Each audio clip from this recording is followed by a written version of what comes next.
Hello, and welcome to Marriage Unchained, the art of one flesh, where saving marriages, saving families, and saving souls is the flavor of the day. Now, let's join our host and author of Marriage Unchained, Catholic Alpha Radical, Jerry Jacobs Jr. Hello, I'm Jerry. Welcome to episode 12. Today's focus is Father Jeffrey Jambon, 11 crucial relationship questions solved, part 2. So, sit back, relax, take a chill pill, and get ready to rock, but don't duck. Can you feel it? Catholic Alpha Radical coming at you now. Hello, and welcome to Catholic Alpha Radical, where my main mission is to keep you out of divorce court, and where Marriage Unchained, the art of one flesh, divorce combat coaching is the flavor of the day, while helping men understand marriage and courting, not dating, in the Catholic faith. Why? Because dating is for sex and courting is for marriage. This is episode 12. Bam!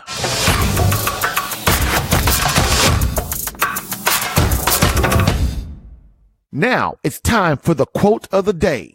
So let's do this.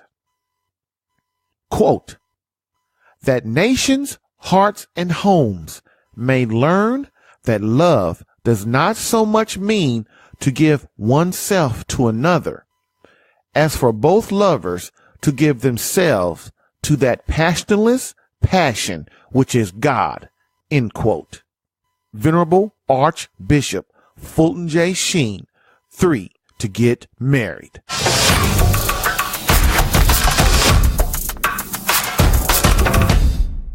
Please remember to share this podcast with someone needing help in their marriage or relationship. Rate this podcast if listening on iTunes. Subscribe to this podcast if listening on CatholicAlpha.com to get new episodes in your email today.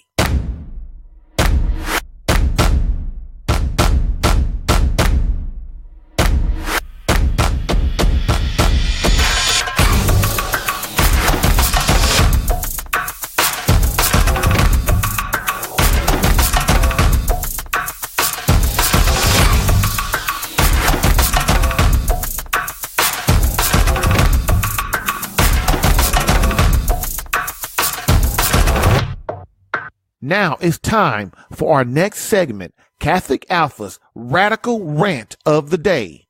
The Cowardice of Men, the top 21 reasons men have caused the 2018 scandal in the Catholic Church and why we're not going to take it anymore.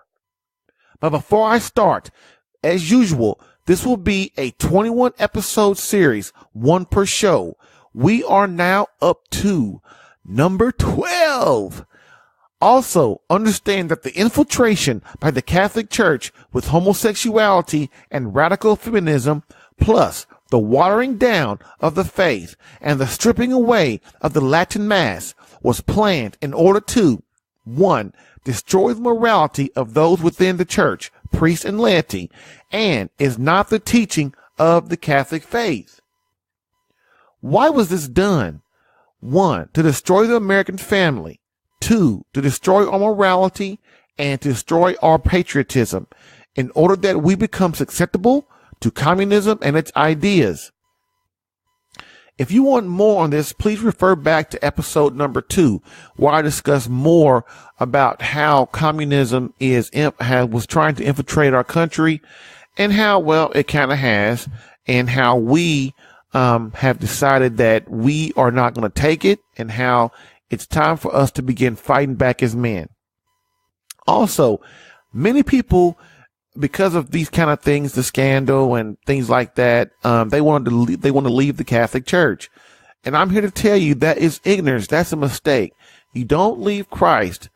You stay here and you fight and you do your best to do what it takes to be the man that God's calling you to be. You don't leave Christ because of what evil men do. Okay? And that's what happened. That's what's happening right now.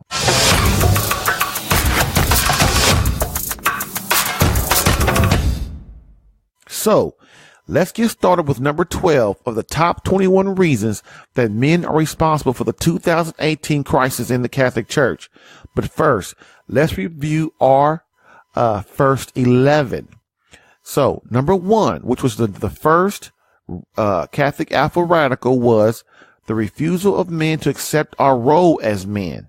Number 2 was allow the men in the Catholic Church, popes, cardinals, bishops, priests, deacons, to water down, which is dilute the teachings of the Catholic faith. Number 3, we didn't fight for Christ during Vatican II. Number 4, an unwillingness to sacrifice for Christ. Number 5, they have nothing they are willing to die for. We as men have nothing we are willing to die for. Number 6, we have begun raising soft and selfish boys, aka wusses.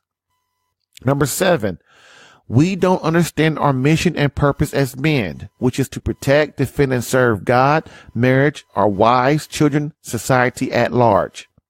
Number 8, we didn't crush feminism.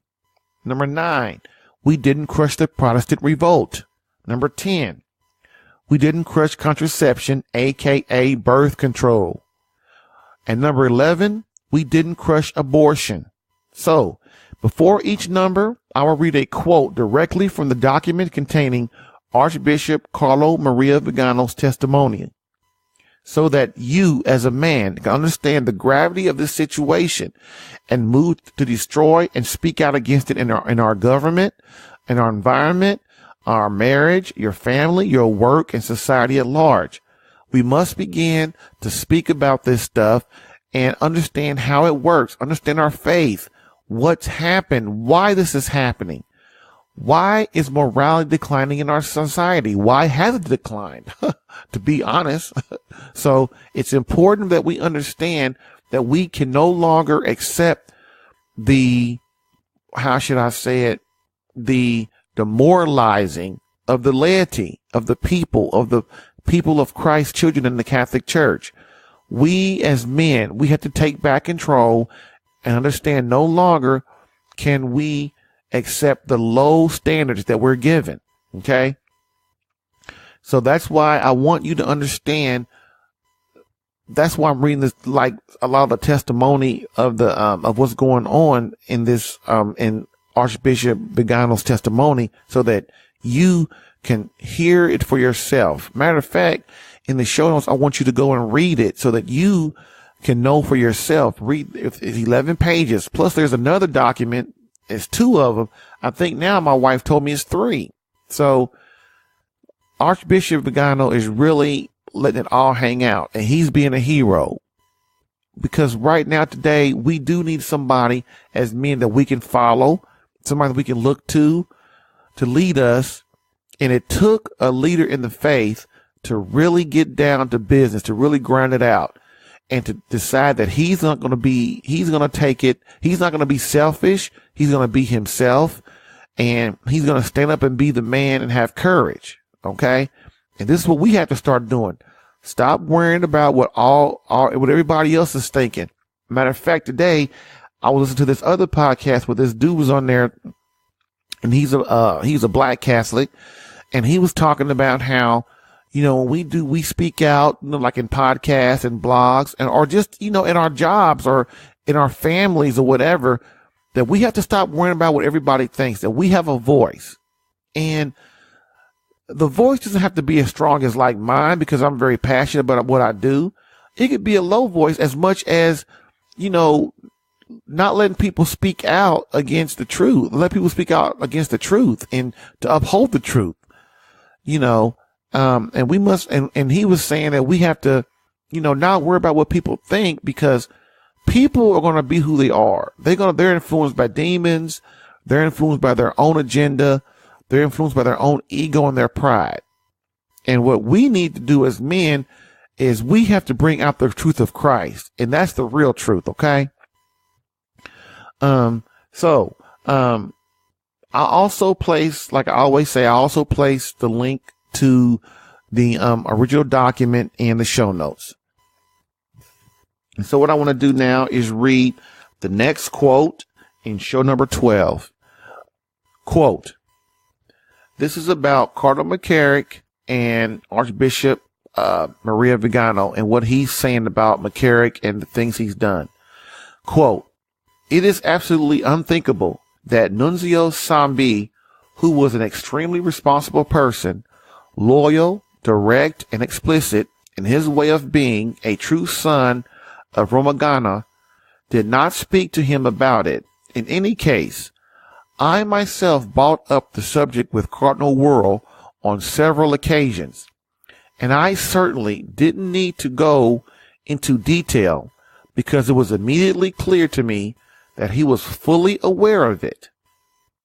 I also remember in particular that the fact that I had to draw his attention to it because I realized that in an archdiocesan publication on the back cover in color, there was an announcement inviting young men who thought they had a vocation to the priesthood to a meeting with Cardinal McCarrick. I immediately phoned Cardinal Wuerl, who expressed in his surprise to me, telling me he knew nothing about that announcement and that he would cancel it.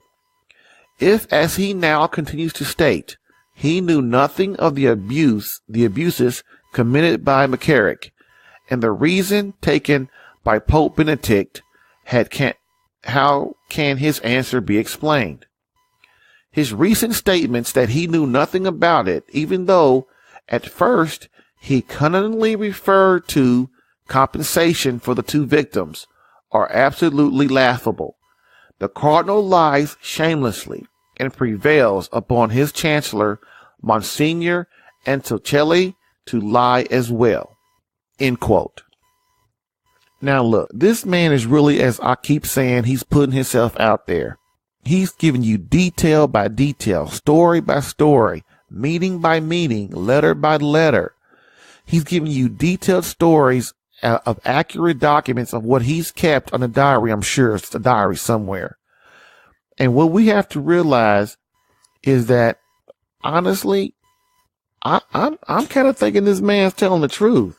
And I just think that it's time that men, we get off our butts and we start fighting back. We start holding priests and bishops responsible. Pull them out of them buildings, talk to them, send them letters. Also, I'm just going to be real, man. Take their money. That's what these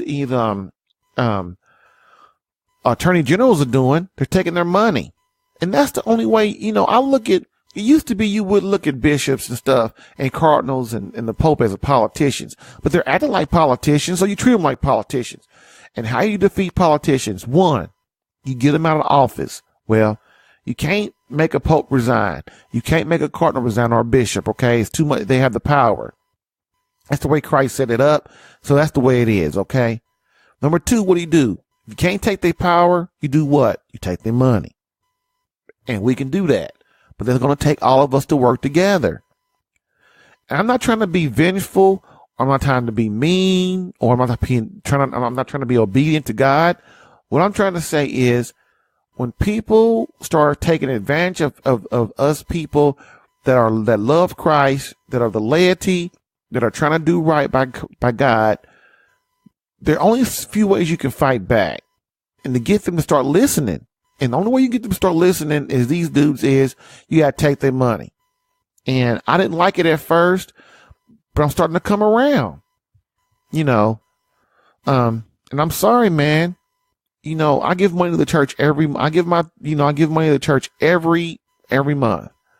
And when people are not preaching the word of God the way Christ is asking in the Gospels, the way people are giving away, they're supporting these charities that are dealing with, that are okay with abortion and other, contraception and other, evil things in the church that Christ is definitely against.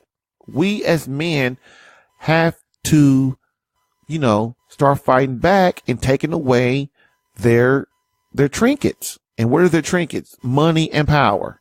Okay. So moving on.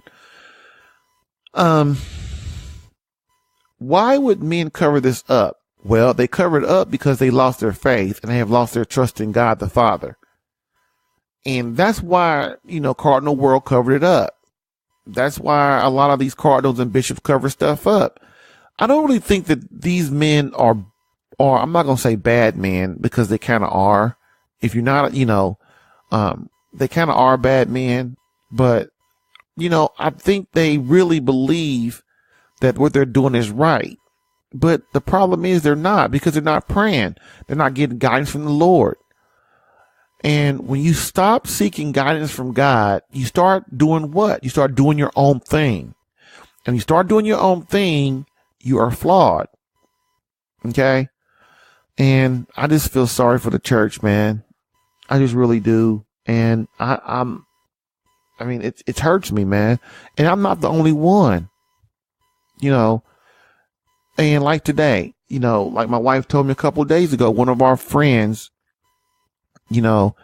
she passed away. I mean, all she had was a surgery. I think she was in her 70s. And she passed away. She had a hip surgery and she passed away. And she left behind 4 children, and she left behind her husband. And one thing that impressed me about her is that she worked at a university. And you know how these universities are, man. They try to indoctrinate you. They try to make you, be liberal and do their way and disassociate yourself with God, disassociate yourself with Christ and the faith and the church. But she was strong. She went there every day for a lot of years. And a lot of her students would come up to her and try to talk to her about God and stuff. And she would. She was Catholic. And the other day, our priest went and gave her final rites, gave her confession. And that's why you need confession, because you're going before God and you have all this stuff on your soul. And if you don't get rid of it, you're going to be judged by it. If you don't ask for forgiveness the way God wants you to, you're going to be judged by it. And you have to respect a woman like that. Her and her husband, they are solid Catholics. They love Christ. They went to confession, and they did a lot of suffering in their lives. But you know what? I've thought a lot over the last 2 or 3 days about her, and I've been saddened. She died early. And some of you young people, you think, oh, well, 70 years old, that's pretty, no, it's not, man. 70 is really, these days, is not that old, man. It's really not. And, I just feel bad about her and how she died, and all of a sudden, and, you just talked to a person a few days before. I remember a couple of weeks ago, she was just telling my wife how my wife looked so vibrant, and I wasn't really standing there. I was walking by, and my wife was like, I do. And, her and another friend was telling my wife that. And man, I thought that made me feel a little pride that my wife looked beautiful and she looked vibrant and happy. And now she's gone. And I miss her already, because I would see Sharon every Sunday, and I'd always ask her about my friend Mark and how he's doing. Mark's a hardcore brother. And now I can't ask her about that anymore. Over the last few days, it's made me really think about my life, as I always do, about my own mortality. And, I'm 52, going to be 53 in May. And, that's what I try to get across for you brothers all the time, man. This life is short, dude. You're 20 right now, but man, you could die tomorrow. But you probably won't, but you could. And not just that, that 30 years, it goes quick, dude. You 20 today and you 50 tomorrow. I mean, it seems like that quick. 2 marriages and 5 kids. My first wife, she died of leukemia. And look, I mean, I was in my middle 30s when that happened. I mean, we think we have all this time, dude, but we don't. And that's why the saints and the gospels and Christ always tells us to reflect on our mortality. Why? Because it's not promised. This suffering on earth is not a given. Okay. So I just wanted to bring, give a little tribute to Sharon because I loved her and my wife loved her and they were friends. And, when you have someone who loves Christ like she did, man, it's great being around people like that, that feel the same way you do, that have the same mission you do. And her and her husband did. So moving on. So I realize these top 21 reasons are in no certain order as they all feed upon one another. So what is the number 12 reason men have caused the 2018 scandal in the Catholic Church? And number 12, drum roll. We didn't crush same-sex marriage. Ooh, another one. Boy, I'm hitting them hard these last few, baby. I'm hitting them hard. That's right. So my question is, why is God displeased with same-sex attraction? Is it because God's a bigot? Is it because he is so-called homophobic? Is it because he doesn't understand the suffering of this cross carried by as much as 1 to 2% of the population? Is it because he hates the human beings that suffer from this unforgiving cross? Of course not, man. It's because our Creator knows the misery, shame, guilt, and damage to souls this lifestyle thrusts upon the men who participate. Look, true happiness can never come from this act. Just as pure and fulfilled happiness can never come from heterosexuals who choose to indulge in their sexual passions outside of marriage. See, people think the church is against homosexuals, the human person. No, we're against the act. Why? Because we know that it causes misery and shame and guilt. We know that. We know that it causes misery, man. Just as when heterosexuals, when a man goes out and has sex with a woman, he uses up her beauty, her vitality, and he doesn't marry her, or he uses her like a utensil or eating fork. We know as Christians that, man, this is bad for her soul. This is bad for her psychology, her psychological well-being, her emotional well-being. And this is the same thing that happens with men who engage in homosexuality. Please, if you go and really pull a man, look, dude, I don't talk from this from ignorance, okay? I talk from this because I've spoken to men that I've never come across a homosexual man that was really happy, that was like, oh man, yeah, this is great stuff. If you talk to them, man, if you really, you talk to them, they'll tell you, man, they wouldn't wish this lifestyle up on anybody. Okay.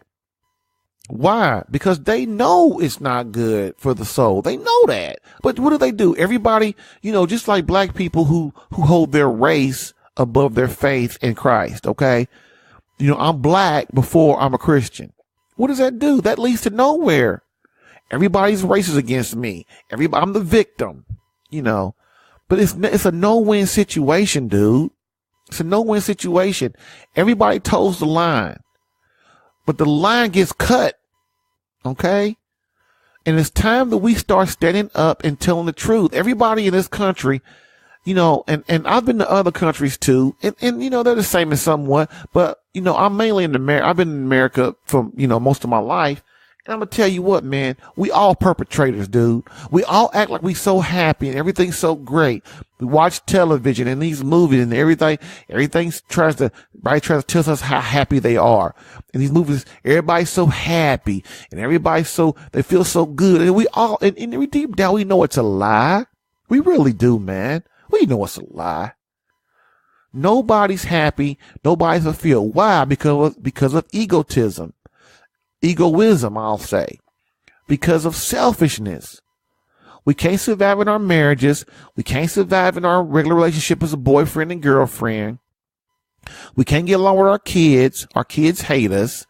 We can't get along with them. We can't get along at work. Nobody tells the truth about anything. Everybody lies about everything. Why? Because God's not around. Nobody is men or women. No one knows their purpose, man. They don't know why they're here. Everybody's floundering to find their true meaning in life.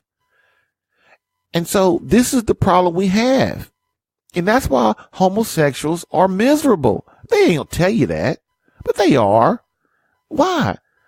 Because of the guilt and the shame in their souls, man. They're not happy.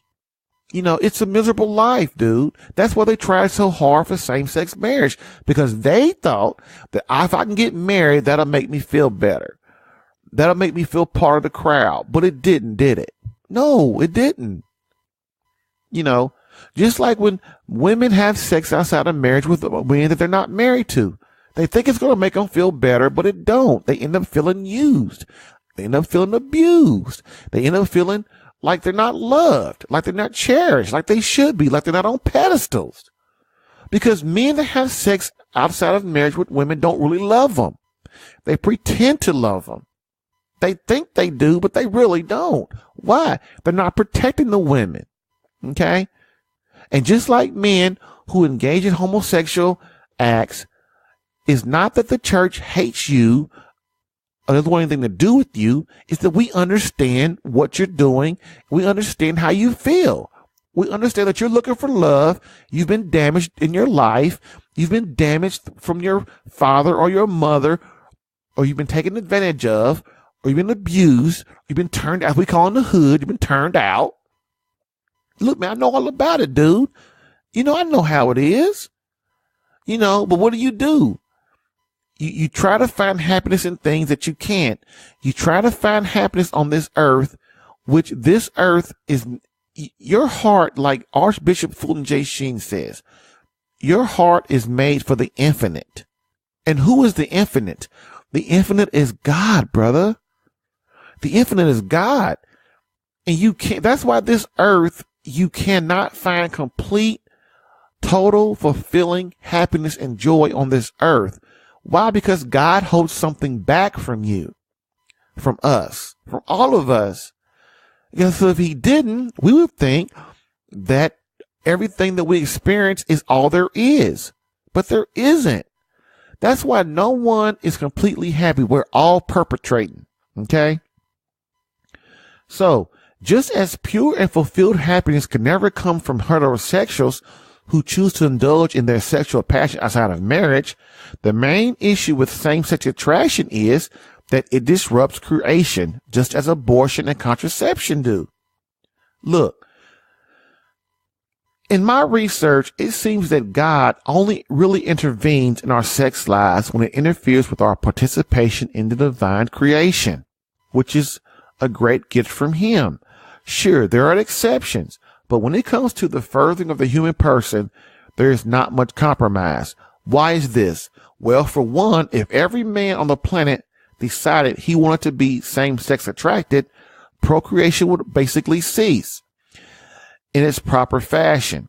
This seems like common sense, doesn't it? Also, we start having babies in petri dishes and trying to clone ourselves and try to do crazy things like placing babies inside of men. That's the problem with us. When we don't understand Christ and the Catholic Church and our faith as Christians, we start being influenced by the demons, the devil, and Satan. Okay. And what Satan does, he wants us to fail. He wants us to be where he is, which is where? In hell. We don't understand that we are being manipulated from the time we are at the age of reason, which is the age of 7 in the Catholic Church. You got to know your faith, man. The age of reason is 7. At that time, Christ really starts to, put in place his influence upon us. And for the rest of our lives, we got to deal with temptation. Okay. And if you aren't praying, if we're not fighting it, if we're not, being in front of the Blessed Sacrament, if we're not inside the Catholic Church, if we're not a Christian, we are really under the influence of Satan. And when I say Satan, man, I mean there is a supernatural being that's Satan, but he also has control over us because he's the prince of this realm. And so what we have to do is we have to search out God so that we can fight this battle daily. Also, moreover, this would harm the children and their perception of what true human beings are and their purpose. Also, as I've said in the past, men have a responsibility to be the best moral example of a man that they are capable of being. And the standard is Christ, who was completely masculine, tough, aggressive, loving, strong, and sacrificing. And this is what has happened in the current church scandal. The men have completely forgotten that they have a responsibility to God, their creator, to be the best moral examples of men that he created them to be, and demand the same from other men. Look, man, here's the thing that's also an issue with homosexual men is that they try to act like women. They lean over towards women and how they act, how they move, how they portray themselves. And what happens is little boys look at them, look up to them, and try to emulate them. Okay? So either you are trying to be a true masculine, true man as Christ was, or you're trying to portray what women are and the opposite sex. And you can't do that. You have to decide, man. And this is called, you have to pick up your cross daily and follow Christ. That's what he asked of the apostles, and that's what he asked of us. We have to pick up our cross and be obedient and be what he's asking us to be. Why? Because this is the way to true happiness. This is the way to holiness. And if we are disobedient, and we do things our way, basically that's saying we think we're Christ. We think we're God. And there's never a true win in that. Also, the men have completely forgotten that they have a responsibility, like I said, to God, their creator, to be the best moral examples of men. Not do what we want to do and be what we want to be. We have to do what God is asking us to be. And this, of course, requires great sacrifice. But doesn't every man in the world have a cross they must carry? This is what I've asked in other episodes too. Why is it that same-sex attracted men are exempt from carrying their cross as proper men do? Wonder if Christ would have refused to carry his cross. And listen, I used to be over 300 pounds. I'm not that big now. But man, also alcoholics, also rapists, serial killers, drug addicts. We're, people who screw their families up, people who overeat, people who, people who are chronic criminals. We all have crosses that we must carry. We all must try our best to be the best moral examples of ourselves. Why? So that we are pleasing to God. Also, so that we set the best examples to our little ones, which are the children. Sure, there are people who want to be homosexual. They want to do what they want to do. They want to put themselves out there and be flamboyant and say, look, I don't care what anybody thinks, but we know that's a lie. Everybody cares what somebody thinks. Now, whether you do or not, sometimes that takes courage, but it takes more courage to go against what everybody expects you to do and what you want to do. It takes courage to be the man that God is asking you to be. And I know it's hard, man. I know it's hard. Believe me, being homosexual is not the only cross in this world. And all of us men, we have things inside of us. We have our own demons. And we all have to fight it. And sure, there are some demons and some crosses that are more, they're greater than others. But man, you have to fight it. You have to be the man that God's asking you to be. Why? Because this life is a test, man. And what we have to do is subdue our passions. we have to come across as people who are trying to be holy, who are trying to set the best example we can for our boys, man. Remember, if you're not being a man, you're being a wuss. Okay? Which means is you are not being the best man that you can be. And why? Because this life is a test. There's an eternity that you have after that. And you have to decide. Sure.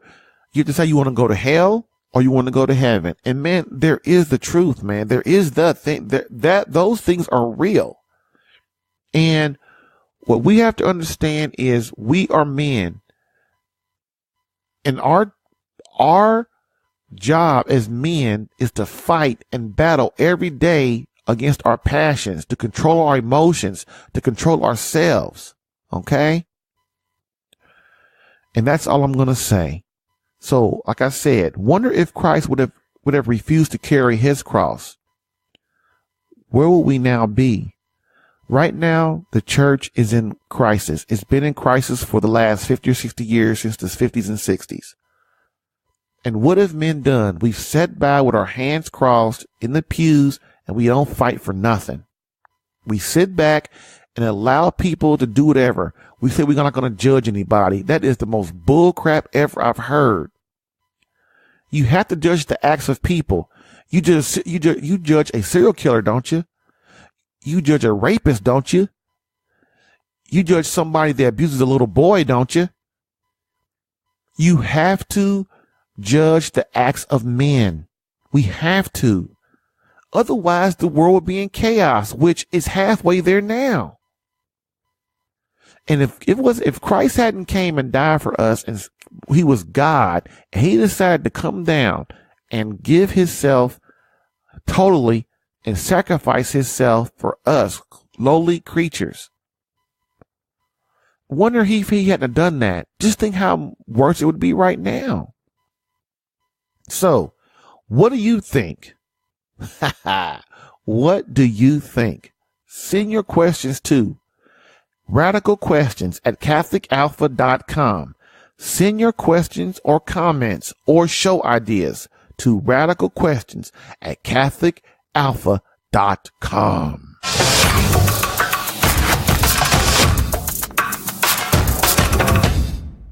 Again, please remember to share this podcast with someone needing help in their marriage or relationship.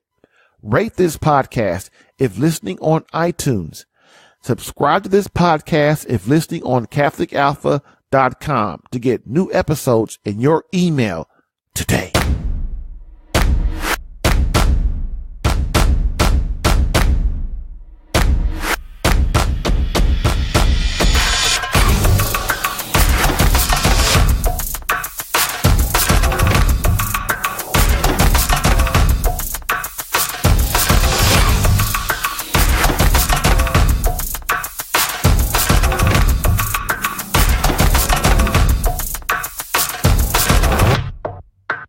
Welcome to our next segment.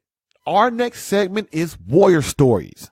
Warrior Stories is our segment on ordained men who are fighting the spiritual battle in the Catholic Church every day through sacrificing their lives, bodies, hearts, and souls for our ultimate warrior, Christ. And today's warrior is Father Jeffrey Jambon of the Covington, Kentucky Diocese at Our Lady of Lourdes Parish. Father Jambon was ordained in December 21st, 2001 in Rome at St. Mary Major's. His current outreach is the Franciscan Daughters of Mary's Soup Kitchen. He serves the Latin Mass exclusively. Bam! The Latin Mass is the bomb, everybody. I'm trying to tell you. I hope you enjoy part 2 of my interview with the never boring Father Jeffrey Jambon.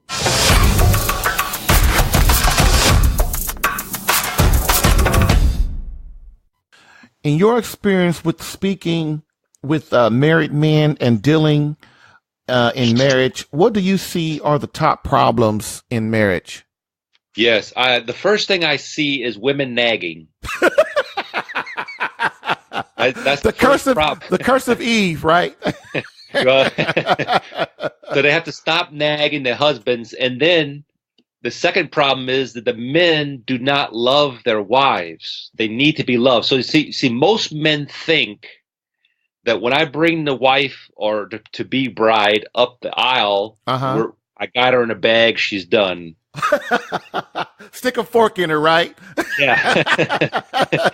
But that is, with my experience of dealing with marriage preparation and so forth as a priest, and what I see is that's totally different. You have to win your wife over every single day. Amen. Because that's the way she's wired. She has to be nurtured.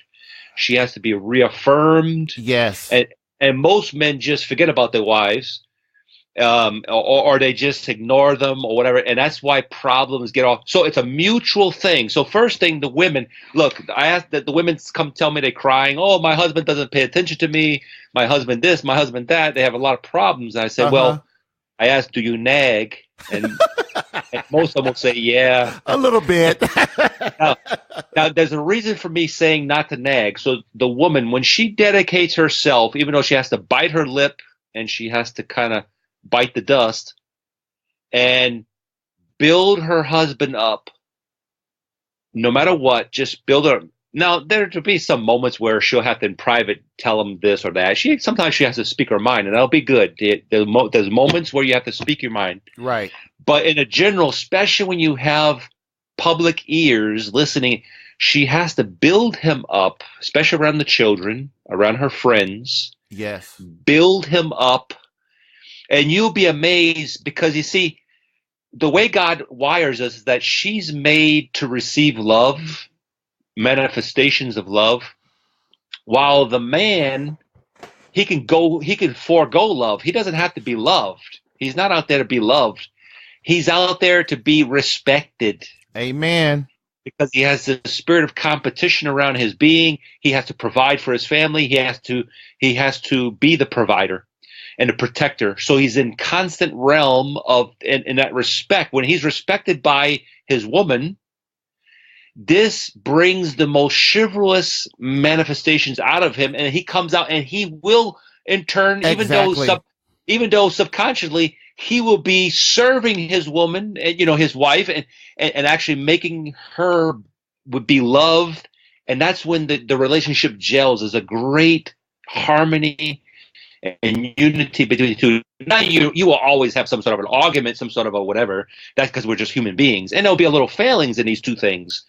But in general, if we do connect, if they be able to play their roles, mortify themselves, sacrifice themselves, lift up the other the way they need to be lifted up, you'll be amazed on the results. The men will start to respond, and the woman will start to nag less. I completely agree. And that I say that all the time in this podcast and on my blog. And you would hope that men would start to see that, and women would start to see that. But we have to just keep praying for them, man. We really do. Next, what do you see today as the main issues with so-called dating? Okay, yes. There's a difference between dating and courting, of course. Yeah. You see, courting is a better idea because it has a whole aspect of having your family involved, having the higher elements of each other involved. It's it's steeped in our higher things of culture. So there's more chaperoning, there's more respect, there's more boundaries. So that's now when you come to dating, this is more of a modern idea, and it was invented around the invention of the car. Okay, you got to explain that one. Yeah, so with the invention of the car, people can get around real quick, real easy everywhere. Okay, so now the two love bugs just got together, and now they go off, and now they're less chaperoned. They can just go wherever they want, and then of course the whole avalanche of immorality that's hit our society, this becomes the dangers of dating. You know, they're less chaperoned. They do whatever they want. They spend as much time as what they want with each other. No boundaries, and so they're getting themselves in trouble by just this thing of dating. But you can use whatever word you want, but these realities, you got to really be able to have them well done, because it needs to be done. Because that's what's happening. That the relationship is not being tested because they get whatever they want right away. Right. So you need a certain testing, and you gotta go to your higher faculties in order to implement this test. And so you have to have this testing going on in order for you to prove that you earn the love of the woman, or you earn that you will have this man protecting you for the rest of your life. I think one of the things too is when the boys and the girls started going to the same school instead of separate like they used to. Because I remember, I'm not gonna lie, Father, when I was in high school, man, I'm having sex everywhere, all in the school, outside the school. Because all day, what are we doing as boys? We're sitting there watching all these pretty, lovely beings walk around. And so I remember, and then once I got older, I didn't even know when I was a kid that there were schools that that were separated, boys over here, girls over here. And Catholics were the main ones that did that. Mm-hmm. Yeah, that's a symptom of a big problem about the faith and about our values and our culture, for sure.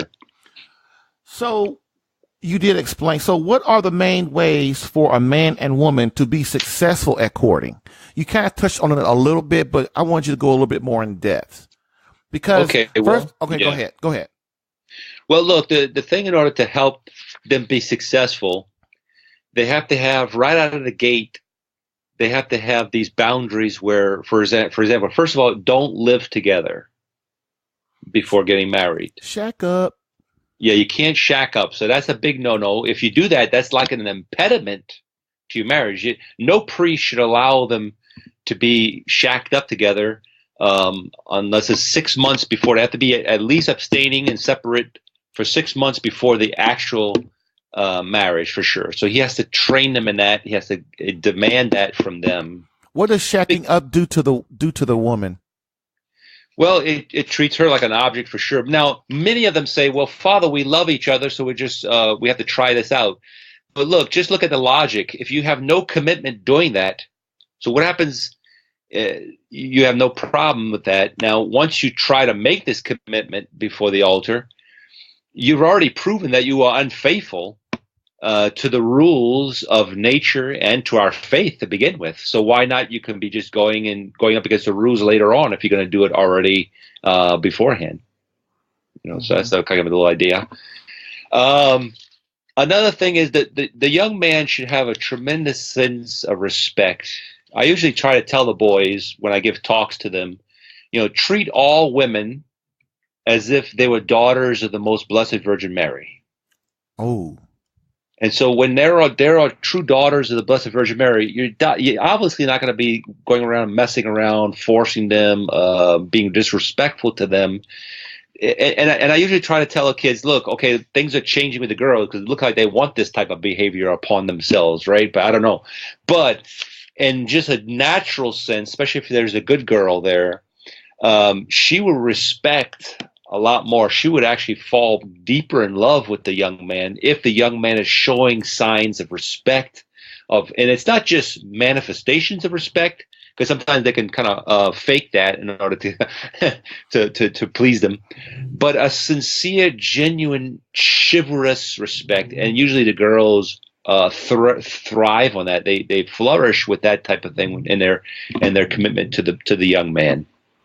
So now, what about this? This has been a growing culture for a lot of years. Now, me and you are here talking about, when we're talking about courting and dating, we're talking about girls and boys, but let's move to the older culture, man, where you got 40, 50, 60, 70, 80-year-old people. Instead of marrying, they move in together with each other. I think one of the reasons because they're just lazy. But what do you find in that arena? Well, I find they're a scandal because as Catholics, we're not on our island. We can't just do whatever we want. So even if they move in, they're 85 years old, they're probably not having their marital act anyway, but they just want to move in together. But you have to look at the optics of this in the church. That's why the church will forbid it too, even though they're not having any wronggoings anywhere. They have to understand that they don't belong to themselves. They belong to the church. And they have to give the biggest and best example possible. So when these people are like kind of living together without any commitment of sorts, this causes a great scandal, and that's why it's sinful. So, again, what do you think are the major differences between dating and courting? Okay. The courting, like I say, just to kind of summarize what I had just mentioned before, you have more of a family presence. You have, it's kind of like bring over John in order so the whole family can meet with him, spend time with him, get to know him. They see the bad habits all right away. The mother might say, "Okay, Johnny, don't talk with your mouth open, while you're chewing." So you have all this type of thing. You also have better chaperoning, so they would never kind of go off and do things without being kind of under the eye of adults, of people who can watch out for you. And also with courting too, there's also this thing in the past where you kind of go out with other peers, and you kind of get a good example peers of other good young men and women that have moral excellency, and so you kind of peer pressure each other into having nothing bad going on. Whereas the dating is more of just an individualistic thing. You don't ask permissions for anything. You just pop up and share time together in private, kind of without the watchful eye on you. Another thing, is there any real goal with dating? I mean, let's just be honest. Is there really any real goal with dating? It's usually just selfish. They just want to kind of get fun out of it. Hang out and spend time. hang out, have fun, and we know that leads. And with one of I had an example of there was a girl she wanted to bring, and her family, they were trying to start the courting thing, and they were trying to get they asked the man had to come over. He didn't show up. He's supposed to come over for dinner. He didn't show up because she told him that everybody wanted to meet him, the family and stuff. Come to find out in the end, he never showed up. Oops. But that tells you a lot about what his purpose was, though. That's right. I agree with you. So next, if a man is having trouble in his marriage, what are some questions he should ask himself to help him evaluate his situation? Okay, well, if he's having some difficulties in his marriage, he should always ask himself, what is it that I could be doing that I'm not doing, that I should be doing? Most of the time, it should be the attitudes of how much time do I dedicate to my wife. Remember, she's very high maintenance. Exactly. And so if there's not time input, you're really running the risk of having everything on the rocks. That would be a big thing. Another thing is evaluate your conviction of how your spiritual authority is over your family, because most men because they seem to be less spiritual than the wives. So usually they kind of let all the spiritual duties fall into her realm and her jurisdiction only. So remember the phrase of St. Augustine that says that when talking about the man of the house, he is actually the bishop of his house. That's the domestic church. And so he is supposed to be the spiritual backbone. He's the one that has to be involved in there with the spirituality, with the teaching, the everything. And most of the time, that'll be one thing he'll have to to analyze as well. His sense of duty, sense of balance, not to put his work as the only thing, but not to be underworked, be out there working hard, but having a balance, being home for Sunday, for example, and all kinds of other things. Also, how is he being involved in his children? You know, is he taking his children out to fish? Is bringing them out to, to other events and other things they can be together where he can connect with them? And usually that's a big thing that really puts at ease the wife, because she sees that he's fully engaged, fully giving himself totally, and that puts her at a sense of ease when it comes to bringing up the children, because where she won't be like claustrophobic, where she thinks that everything is depending on her. Sweet. So let's flip that. If a woman is having problems in her marriage, what questions should she ask herself? Yes. She should be asking herself, is she too hard on her husband, critiquing him? Is she criticizing him in public? Especially around male friends of the family, adult male friends, because remember, her husband is, if he's a real man, he's extremely competitive just by psychology. So he can't be embarrassed. So anyway, these are the things that she has to ask. She has to ask herself, is she giving her husband the place of the spiritual authority and just the authority in general to her husband? Okay. Because sometimes we have a kind of a feministic society, so they tend to take on more of the role and start blocking out the husband. Yes. Which can lead to tremendous disasters. Let him make all the final decisions. And then when she what now you know that's gonna go over bad. well do you know, she should actually be influencing decisions. She should always have a say so, always that's speaking the power. Yeah. But allowing her husband to make the final decision will always be the best for her. That's how she's going to be successful in the long run. Now, can I ask you why she should allow her husband to do that? Yeah, because St. Paul says, be submissive to your husbands. Go ahead, Father, go ahead. But I mean, no, in all truth, this is the word of God. But it's a relationship that St. Paul spoke about that says, brethren, love your wives as Christ loved the church. Now, you have to have that real love for your wife, for her to be gelling into the submission that God has ordained for her to do. And it makes it easier for her the more you love her like Christ does. And that means shedding every drop of his blood.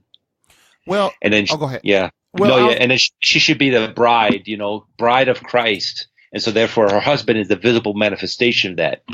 Well, what I was going to say is it's leadership 101. Yeah. Someone is ultimately responsible for the family. Someone's ultimately responsible for an organization. Someone's ultimately responsible for the church. And so God has placed men in that undesirable role, really, because really being the one that makes the final decision is not all what it's cracked up to be as being so great. Right. So I like to, and the reason I asked you why is because I like to explain to people, not just say, well, because God said it or because I said it. I want to explain to you. I wanted you to explain what you did a great job of. Explain to the woman and the man why it's like this. It's not because it's just men trying to dominate women. It's because it's the natural order, and things will just they fall into place better when it's done that way. Right. As you know, men are wired differently. So the men are wired to think more logical, whereas the women are more intuitive. And they're more giving and more altruistic, which is tremendous. I mean, that's why God made them, because they can multitask and take care of everything at the same time. And that's because they're supposed to be rearing up children and nurturing. She's the hearth of the home. She's that warmth of the home. She's the heart of the home. And so she has those qualities. And because of that, everything can't become emotional Because if everything becomes emotional, you're going to lose quick when it comes to bringing things to their final end and their goal.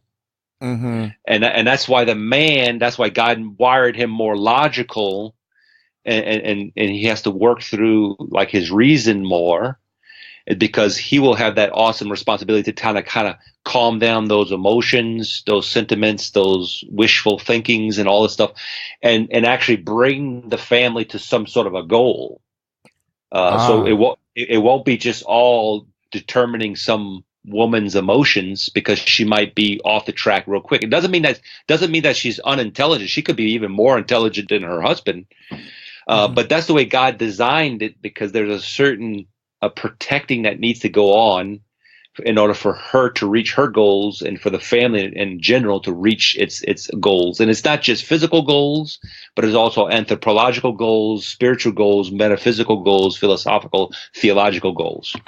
And also too, like one thing I found is it's a balance. Like when you have too much logic, then it seems like you're uncaring. Just like when you become too emotional, it seems like you don't have any logic about you. So right. Balance, I found, is the key. Absolutely. Look, and there will be no great men without any great woman behind them. No. So the men can't do it. They have their own issues, and believe me, and without a good directing woman, whether it be the Blessed Virgin Mary herself or the wife or the mother or whatever of that person behind, encouraging, motivating. That's why we're trying to tell a women not to nag, because you have to build up, and you can't even imagine what you unleash in that man if you build him up. He will achieve all the things that he has to do in God's order with so much success, so much beauty for the whole family, once she knows how to do that. And it doesn't mean that she's manipulating her husband. We don't want any of that type of stuff going on. Mm-hmm. We just want truth and beauty, justice. That's how she should be building up her husband. And so how are women contributing to the demise of masculinity? Yes, Hollywood. Hollywood. Don't have any Hollywood. You have all these movies knocking men out all over the place, which is just physically impossible to begin with. Her little tiny hand bashing a face of a huge bodybuilder man. Come on, this is what type of stuff you start putting pants on them. They run around like a man, behaving like a man. There's no ladylikeness anymore. No class. Class. The women don't act like women anymore. They're just so casual. They don't let you open the doors for them. All this type of stuff contributes to just putting men down. And I don't think the woman, even though that a short term she'll become glorified and good, but on the long term, she's at her detriment. That will lead to divorce. That will lead to everything else that you can possibly imagine. And her children are watching her. Yeah, definitely. And that's why they've been watching for the past 60 years. So that's why we have now generations already of now it's just a second skin to them all. So the other day I was in Church's Chicken, right? I love Church's Chicken. Okay. Yeah. So it's about 5 or 6 of us in line. Everybody's going crazy because they're busy because and people coming through the drive-through. I mean, it's chaos in this Church's Chicken, right? So one of the ladies in the drive-through gets an order not quite right. Man, this lady comes in there. She walks through the door. Her hair's all over her head. She's got clothes are scraggly looking. She takes her thing and throws it on the counter. And she goes, and the lady doesn't see her at first. And she goes, my effing, this ain't right. And this ain't right. And I just can't understand how this be, blah, blah, blah. And I just couldn't believe, even though I see that a lot, I just still couldn't believe it. It's still when it happens. And me and this guy started talking, and we said the exact same thing you said, that today I said, man, there was a time where women just had so much class. Mm-hmm. And they just don't even, it's like now they don't care. They look anyway, dress anyway, and they think men are going to be attracted to that, and they're not. Mm-hmm. And it was sad. It was sad. Yeah, I agree with you. Yeah. What can women do to resist the pull of feminism and embrace Christ and his church's true role for them? Yeah, first of all, everything depends on a good family. You have to have good, faithful parents. That's a tremendous encouragement right there. Now, when you're dealing with the formation of girls and them coming up the pipeline, what's so important is that they have good peers, good friends. Mm-hmm. Expose them to good friendships because they feed off each other. Now, unfortunately, I would like to say, okay, go to mass, live only for Christ, and who cares about anything else? But since we're all so human and we need to feed off of each other, we need to encourage each other. Usually, the girls, that's how she's able to find her answers. Because if it's just dad beating her over the head, so to speak, oh, dress well, do this, do the other thing, and she's like resisting it all, which will many times happen because she will be a little rebellious when she's kind of, growing up. Right. So she needs to see that in the girls and her friends that she admires. The girls themselves are having long dresses on. The girls themselves are having good conversations and talking about good things. And so there she feels a good, wholesome, holy pressure. So I can do the same thing as well. And usually they do. I mean, you can be amazed with how some good friend rubs off on them, mm-hmm. So for single men, though, what are the top 3 things that a single man can do to find the woman he's meant to marry and build a family with? Yes. Okay. No need to have recourse to cologne. Oh, yeah. All right. But right. Here are the 3 things that I would say. Be prayerful. Be very honest. Be very honest and just be yourself.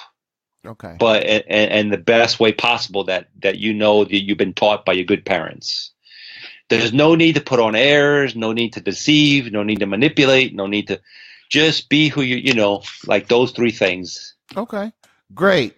So the last question is, do you have any special projects or causes going on right now? Well, right now, I do give mini retreats and full weekend retreats. That's one thing I really enjoy a lot. They're all based on the spiritual exercises of St. Ignatius from Loyola. Okay. That I've been steeped in. I've been specialized in training and giving and doing myself. Been doing since 1989, with great fruit. I've noticed that if you're in a parish, I mean, obviously we have to do parishes as priests. We have to do parochial work. But I've noticed that within a weekend retreat, you get either all the women there, like a group of women, or a group of men separately. Get them there, give them the talks, give them the time to pray. They're in total silence for a whole weekend. You can do more work for their soul, put them more in contact with Christ. They learn more about Christ within those 72 hours than you can do in a parish within 8 months. Wow. It's only 3 days? It's 3 days. It could be as long as you want, but most people just have, 2.5 days to spare because of their busy lives. Okay. So how can someone contact you to do those? Well, it's usually I have a website, but I don't put my name on it. Okay. Because since it's kind of a delicate issue, because I just need just a few bishops knocking on my door instead of tons. In a negative way. So when I because I put my talks online, but anyway, but I don't put out my name though with my website. Okay. So usually I have flyers for these particular weekends that I do. I have a flyer and I have my name on it, and I have organizers who do it, and we send these flyers out, and then punctually, if wherever they're located at, they can just respond to the contact information in the flyer, and that's how they can go. Now, if you have any specific people that you have in mind, I can do that more on a personal basis to see that they're plugged.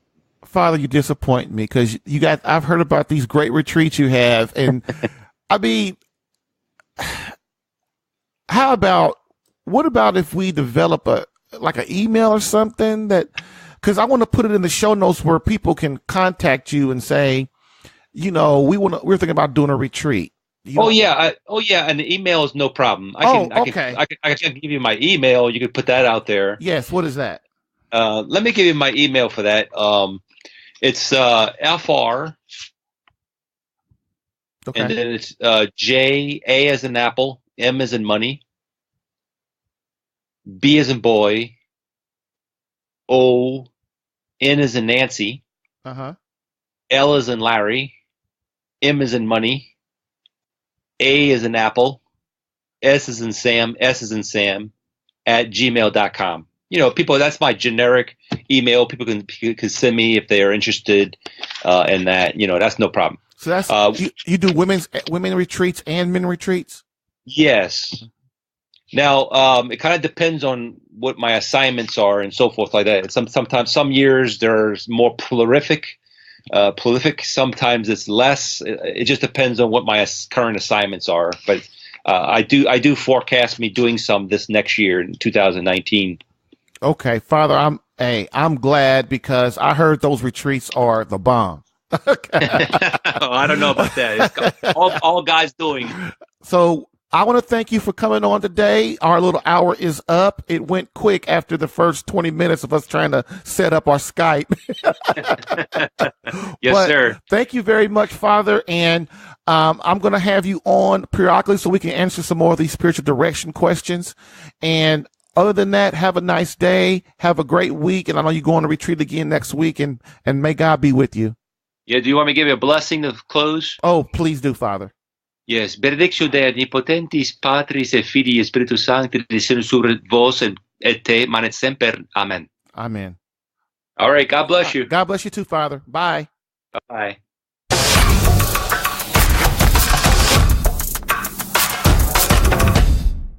So, I hope you enjoyed part 2 of my interview with my distinguished guest, Father Jeffrey Jambon. In conclusion, as we always do, we end with a quote from Pope Benedict XVI. Quote, "Society offers you comfort, but you weren't made for comfort.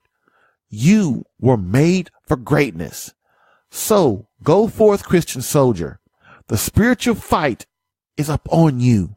Fast, pray, and prepare for battle." Thank you, Christian soldier, for listening in today. Remember, Catholic Alpha Radical is designed to repair, ignite, and once again spark the fire back into your marriage or relationship. So, what's your next action step? 1. Share this podcast with someone needing help in their marriage or relationship. 2. Rate this podcast if listening on iTunes. 3. Subscribe to this podcast if listening on CatholicAlpha.com to get new episodes in your email